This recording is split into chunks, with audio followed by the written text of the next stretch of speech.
Welcome to our channel, your go-to source for chilling true crime stories. If you're fascinated by the darkest corners of the human mind, then you're in the right place. Today, we explore the twisted mind of Edmund Kemper, a 6'9" giant with an IQ of 145. A man whose intelligence made him one of the most terrifying serial killers in history. Unlike most murderers, he didn't just kill. He studied his victims, he outsmarted investigators, and in a shocking twist, he even helped the FBI catch other serial killers. But before he became a criminal consultant, he was something even more horrifying. A man who murdered his own family, mutilated his victims, and lived a double life so convincingly that police officers considered him their friend. This is his story.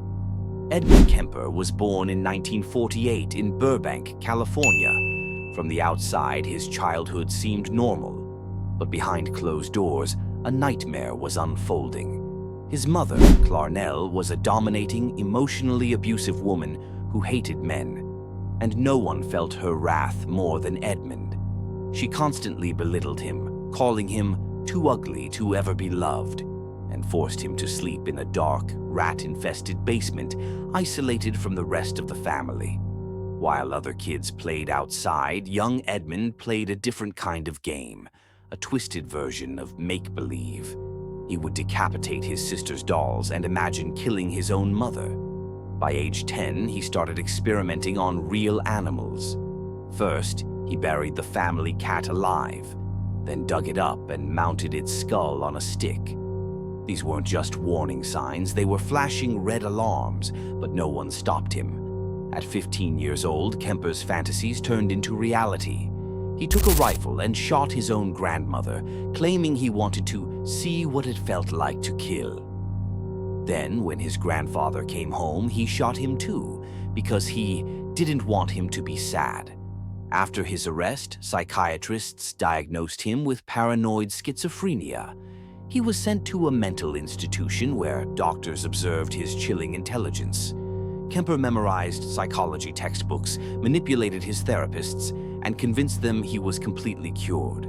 By age 21, they released him, despite his mother's protests. She knew the truth. She knew her son was dangerous.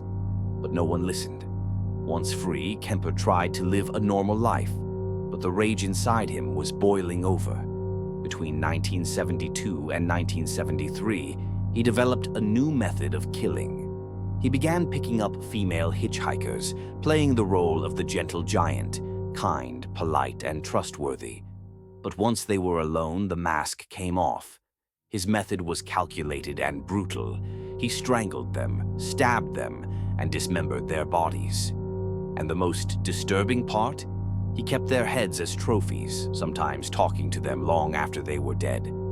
For 2 years, Kemper continued his sadistic spree, murdering at least 6 young women. And the scariest part? He was so charming and intelligent that police officers actually befriended him, calling him Big Ed. No one suspected a thing. Then, in April 1973, Kemper's final victim sealed his fate.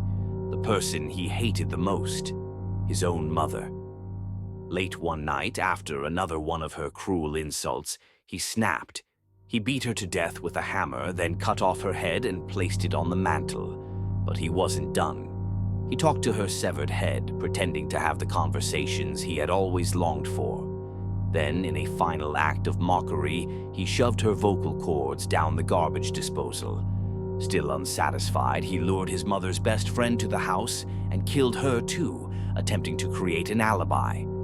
Instead of continuing his spree, Kemper did something no serial killer had ever done before. He packed his car, drove over 1,000 miles, and then called the police.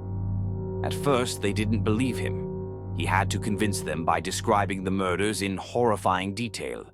When they searched his home, they found the grisly evidence. And there was no doubt.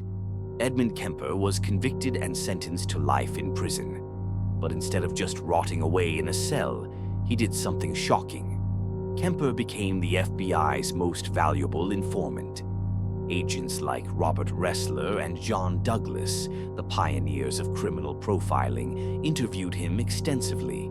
His insights helped them understand the psychology of serial killers, shaping how law enforcement tracks murderers today. And here's the creepiest part. He also volunteered to record audiobooks for the blind, narrating classic novels in his deep, unsettling voice. Even behind bars, Edmund Kemper found a way to be heard. Today, Edmund Kemper is still alive, serving his sentence in California medical facility. He refuses parole, saying he deserves to die in prison. But his story leaves behind terrifying questions. Was Edmund Kemper a criminal mastermind, a victim of his upbringing, or the perfect storm of nature and nurture? What do you think? Welcome to our channel, your go-to source for chilling true crime stories.